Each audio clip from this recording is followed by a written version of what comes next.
Hello and welcome back to Bluebird Charabang Tales. I'm not sure if I'm being blanked out by that sun. I'll walk down here, it looks a bit better. There we go. First of all, apologies guys, it's been quite a difficult time of late. As some of my existing subscribers know, I was a carer for my wife and I was a carer for another adult, my mother-in-law. Unfortunately, she passed away a couple of months back, just from natural causes, nothing to do with this COVID pandemic thing. And it's been rough, as you can imagine. So the bus also has been away in the garage, getting some work done on the gearbox and some of the electrics, which I just couldn't seem to sort out. But the good news is, she's back. So, for all my subscribers, and a special hello and welcome to my new subscribers, I'm going to do a quick update on the bus today. So, please like, share, subscribe, hit the bell so as you'll be notified of any other videos coming out, because now I can start really getting stuck in and getting the conversion done. I'm looking forward to sharing the rest of the journey with you guys. And thank you all for your support. So, going to turn the camera around and we'll see how things go.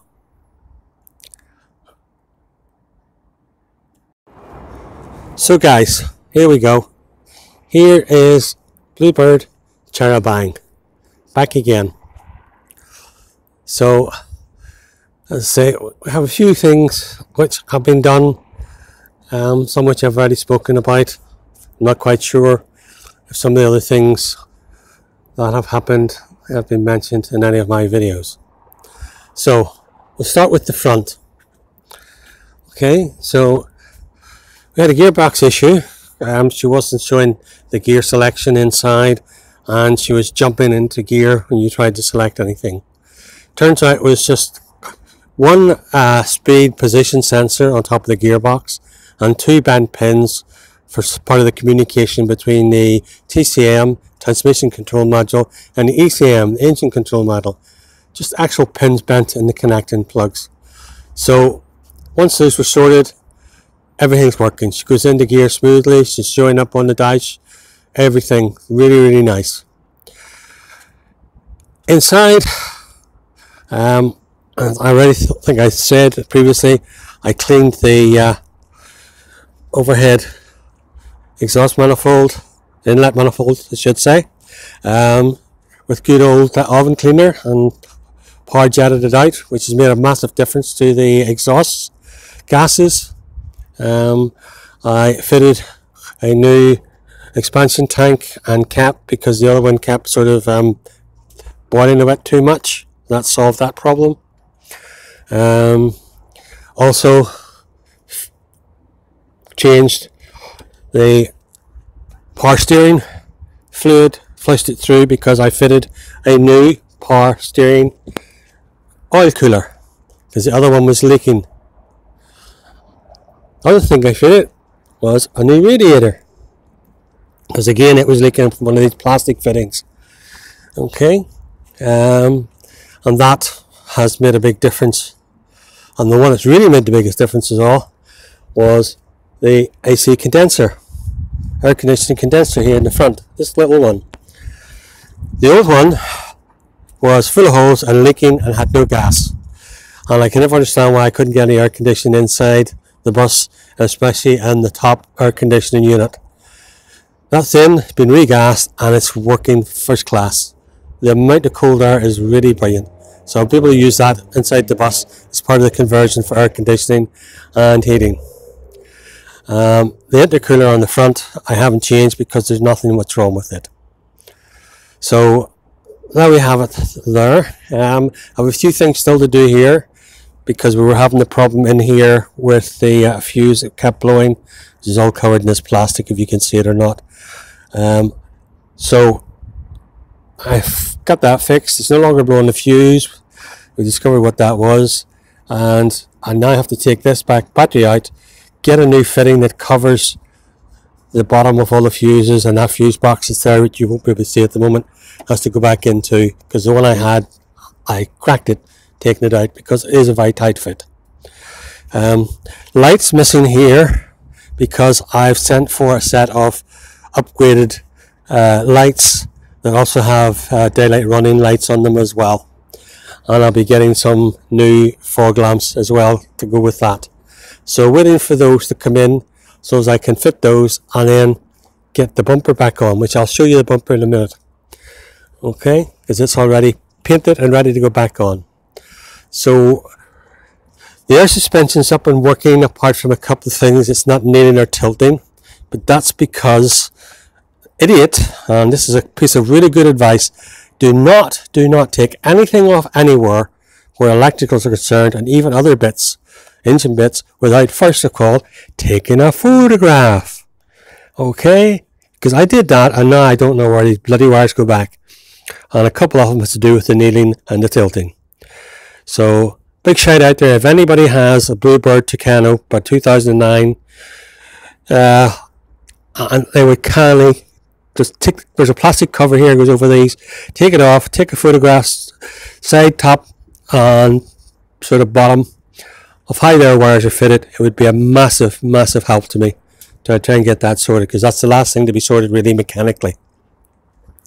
Inside, inside is a disaster zone because I've pulled everything apart, but that's going to be part of the new video to come when I start to put it all back, because I'm going to be painting this, the main part, in black Raptor. That's the bed liner paint, because it was fairly indestructible. It would really take real abuse. And then I have all the other bits already taken off, and I think 90% of them already painted up in different colour.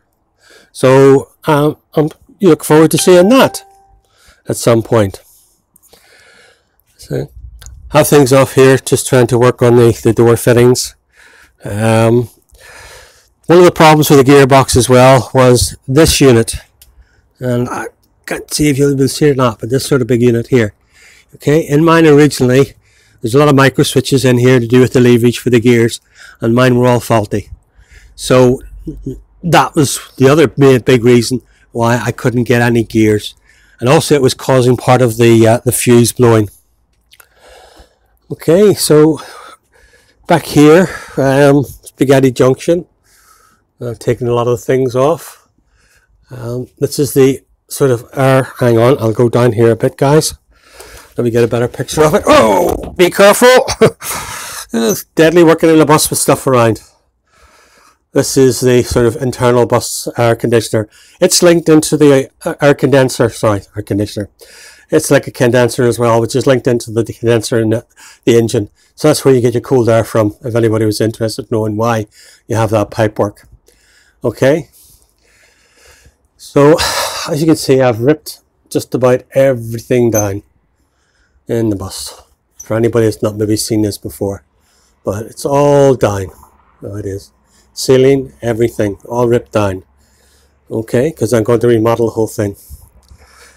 In behind this black thing is a shower,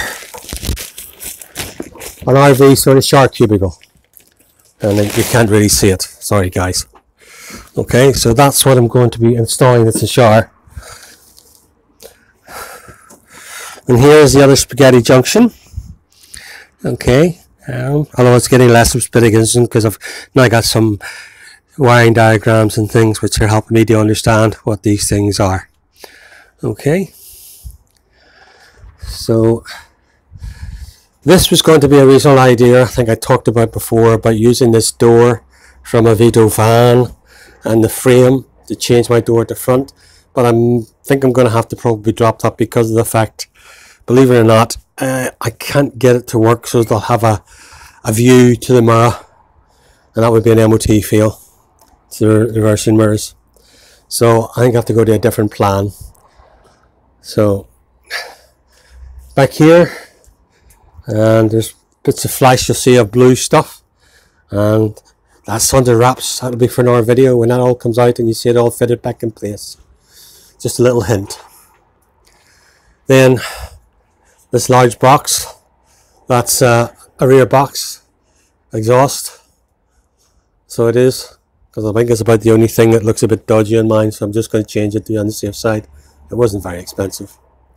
These were the light fittings which came down after I took the long channels down, and I'm going to reutilize those and put LED strips into them and have them either going back up, some along, and maybe one or two going across. I'm also going to keep this on-wind type rail. It's up here, and I'm going to utilize that for help to support and hang the upper cupboards. So heading right back,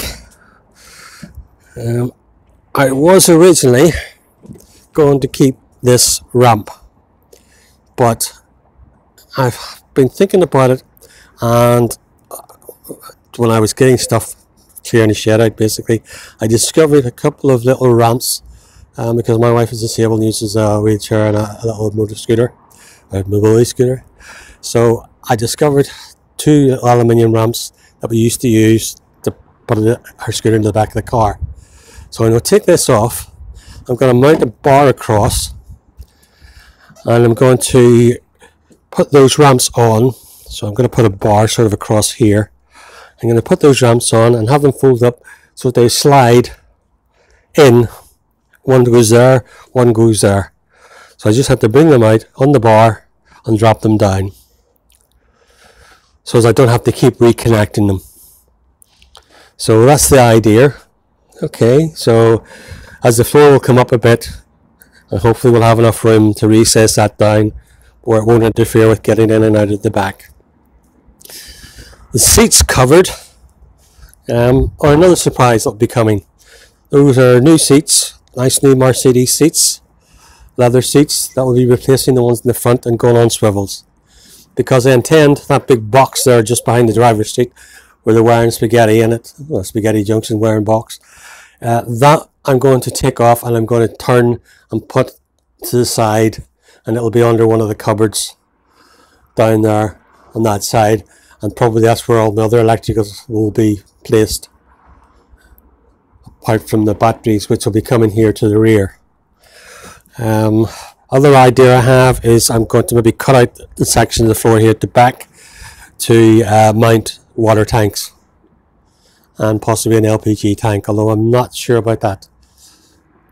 Okay, obviously I'm going to put a lot of solar panels on the top, so depending on what I can afford to do, I hopefully might be able to do without an LPG and run everything from it. I am not going down the route of a caravan sort of three-way fridge or a 12-volt fridge, because to be honest, they're just so expensive for what you get. I have discovered YouTube, and several people now have found a way using a dedicated inverter, small inverter, only about 1,000 watts, and rewiring the fridge slightly where it just will come on and off as needed. It's not on all the time, and I think they're only getting about 4 or 5 amps draw. So, you know, that's not much. So I'm going to go down that route, which will give us a slightly bigger fridge and will not be that big a draw on battery bank. But I do intend to have a good sized battery bank. So coming on back out, underneath we have fitted 2 new shock absorbers. You can just about see the there they go. I think you can just about see them there, the black. So those are 2 new shock absorbers that were fitted. I've also replaced every single brake disc.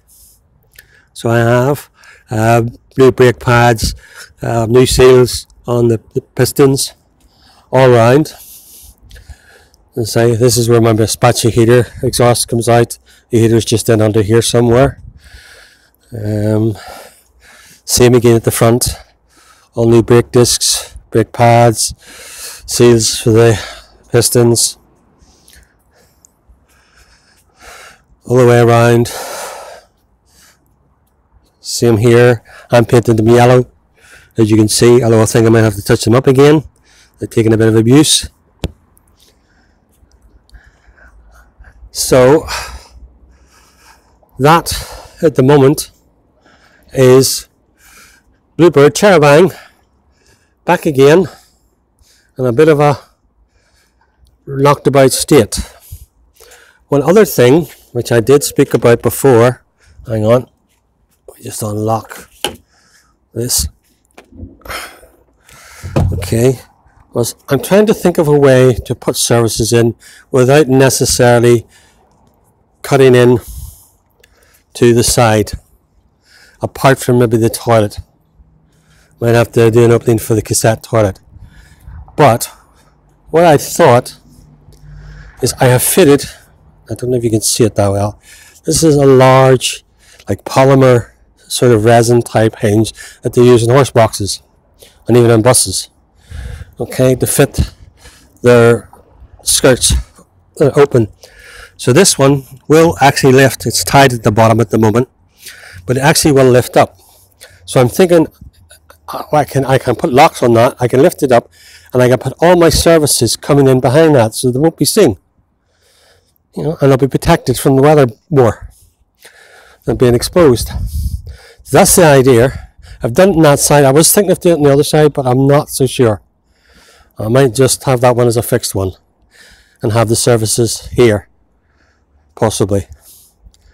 Apart from, I might have to put, if I do gas, I'll have to put gas out the other side. So that's the idea at the moment. So the other thing we did back here on this wheel, we had to put a new wheel bearing in because some idiot couldn't get the little screw that hold the brake disc on and had drilled through it into the wheel bearing, so I had to replace that wheel bearing, even though there wasn't much wrong with it. As far as the bus is concerned, I'm probably going to take out at least half of these windows. I know everybody sort of in the Bluebird forum and that, they seem to sort of like to keep them, but I'm not too mad about that, especially as I'm not going to be doing the traditional wood interior structure for fitting the cabinets and things. I'm going to do something somewhat different.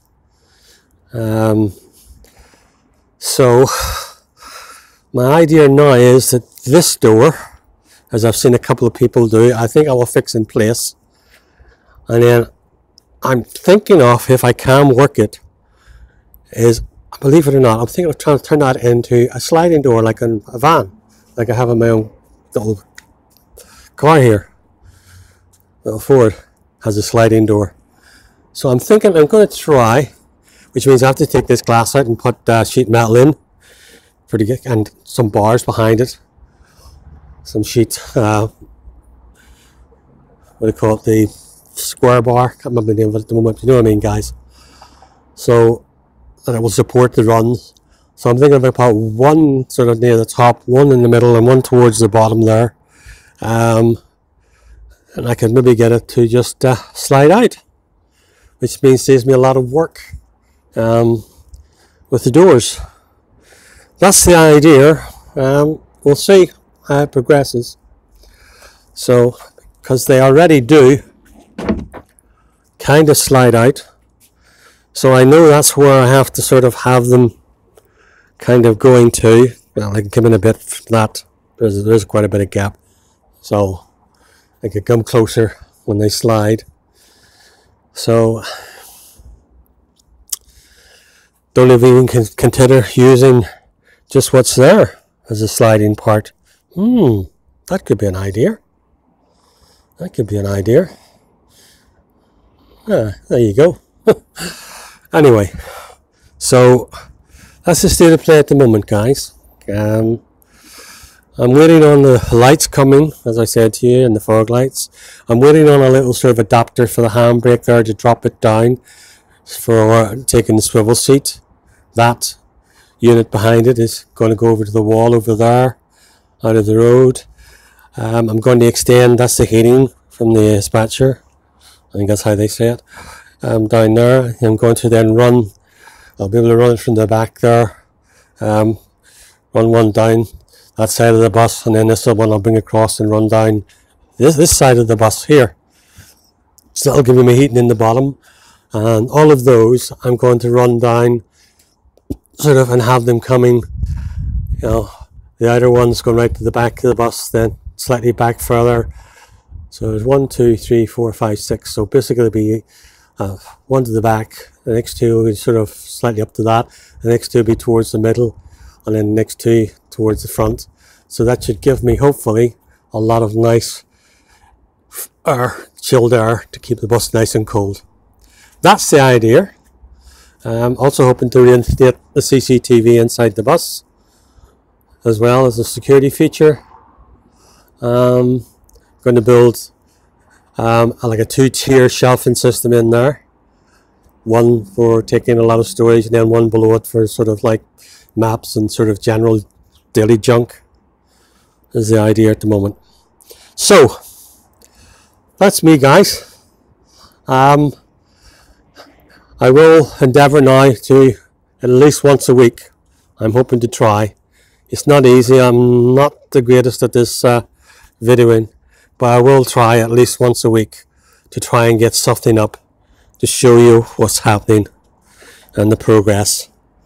Need to get the door sorted out first and foremost. Get a lot of this dash sorted, because I need to get her for an MOT shortly.